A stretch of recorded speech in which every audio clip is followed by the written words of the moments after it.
Two people buy the exact same house on the same street for the same price. One of them will pay almost $200,000 more than the other over the life of the loan. They didn't negotiate differently. They didn't get scammed. The only thing that changed was one number: the interest rate. It's quietly one of the most powerful numbers in your financial life, and most people never really stop to think about it. So let's fix that.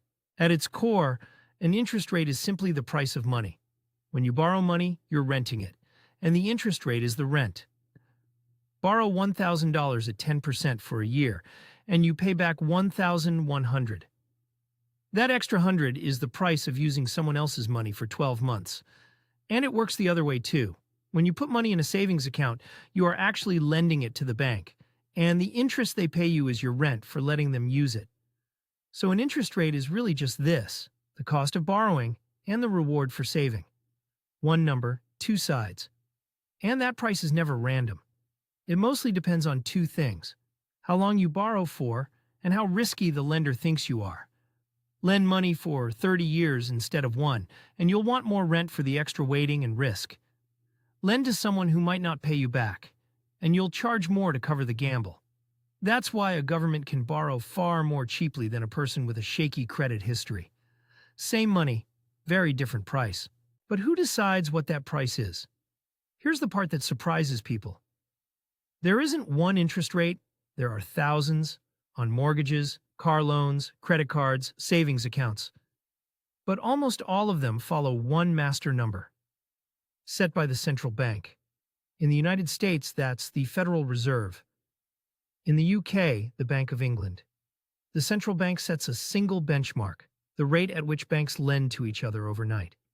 Think of it as the wholesale price of money. Every other rate in the economy is built on top of it. So when the Fed moves that one number, it ripples outward into your mortgage, your credit card, and your savings, usually within weeks. A committee of a few people, meeting roughly 8 times a year, effectively sets the price of money for an entire economy. Let's make this concrete because it hits your wallet in 3 big ways. First, your debt. On a 30-year mortgage, going from a 3% rate to a 7% rate can add more than $1,000 to your monthly payment on a typical home. Same house, same price, just a different number. Credit cards are even more brutal. Many charge over 20%. Which is why a balance you don't pay off can balloon shockingly fast. Second, your savings. When rates are high, the bank pays you more to keep your money there. When they're near zero, your savings basically earn nothing. Third, the whole economy. When borrowing is cheap, businesses take loans, expand, and hire. When borrowing is expensive, they pull back. So that one number quietly shapes whether companies are growing and hiring or freezing and cutting. Let's put real numbers on it. Take a $30,000 car loan over 5 years. At 3%, you pay back around $2,300 in interest. At 9%, that jumps to over $7,000. Same car, 3 times the interest, just because of when you happen to borrow. Credit cards are worse. If you only make the minimum payment on a few $1,000s of debt at 20%, you can end up paying for it for over a decade and hand the bank more in interest than you originally borrowed. The rate isn't a small detail on the paperwork. Over time, it's often the biggest number in the whole deal. Now the part that's worth arguing about in the comments. Interest rates are never neutral. Every time they move, they quietly take money from one group and hand it to another. When rates are very low, borrowers win and savers lose. If you can borrow almost for free, you can buy a house, or stocks, or a business, and watch those assets rise. But if you're a saver, say a retiree living on the interest from your savings, near zero rates can wipe out your income. This is one of the quiet reasons the decade of near zero rates after 2008 made people who already owned assets dramatically richer, while people relying on savings fell behind. And when rates rise, it flips. Borrowing gets punishing, but anyone holding cash finally earns something again. Here's the uncomfortable truth. A handful of central bankers adjusting one number are constantly deciding who gets rewarded and who gets squeezed. They'd call it managing the economy. From your kitchen table, it can feel a lot more personal than that. and it goes further than your bank account. When borrowing is nearly free, all that cheap money has to go somewhere. And it tends to flood into houses, stocks, and other assets, pushing their prices up.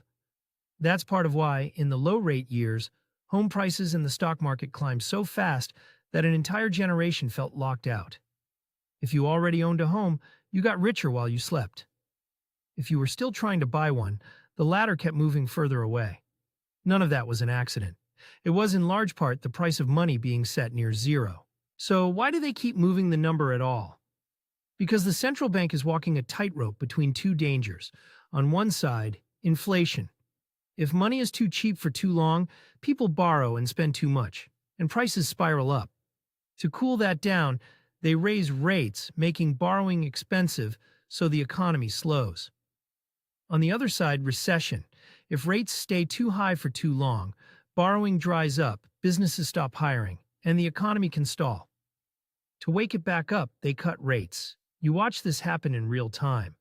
During the pandemic, rates were slashed to almost zero to keep the economy alive. Then, when inflation exploded in 2022, the Fed raised rates at the fastest pace in decades to over 5%. Up to fight inflation, down to fight recession, forever trying to find the exact setting that does neither too much nor too little, with a tool that takes a year or more to fully kick in. And you can feel the whiplash in everyday life. In the cheap money years, people locked in mortgages at 3% and savings paid almost nothing. Then rates shot up, new buyers suddenly faced payments hundreds of dollars higher every month, the housing market nearly froze, and at the same time savers were finally offered 4 or 5% on their cash for the first time in over a decade. Same people, same money, a completely different world, all driven by which way that single number was moving. Let's land the plane. 3 things to take with you. 1.